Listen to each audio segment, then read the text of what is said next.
Untuk korang yang ada tanah tapi bajet nak buat rumah tu kecil, korang boleh pilih package rumah ni. Package dia Canoran. Ingat package Canoran. Berapa harga dia? Cuma RM35,000 sahaja. Keluasan 15 kaki kali 20 kaki. Korang akan dapat satu bilik air, dinding batu-batu putih. Korang akan dapat plaster ceiling tinggi 10 kaki. Dapat pintu kayu and PVC.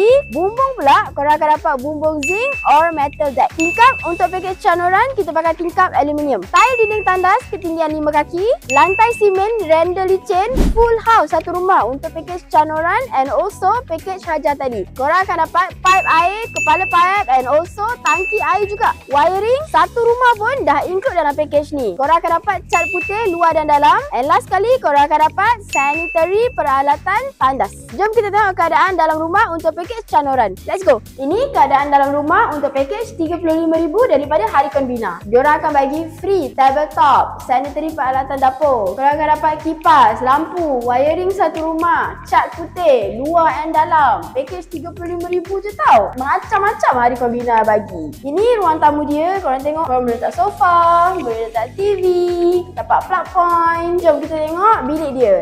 Ini bilik dia. Panjang. Korang boleh letak satu katil queen and also satu almari baju. Last kali kita tengok toilet dia. Ini yang saya cakap tadi. Ni korang akan dapat lantai tile berketinggian 5 kaki. So inilah dia package daripada Harikon Bina. Package Canoran paling murah sangat. RM35,000 saja dah boleh ada rumah. So korang apa tunggu lagi? Kontak Harikon Bina sekarang. Sebab promo RM115 per kaki persegi ni tak lama tau. Dah nak habis dah. Cepat-cepat book sekarang dengan Harikon Bina.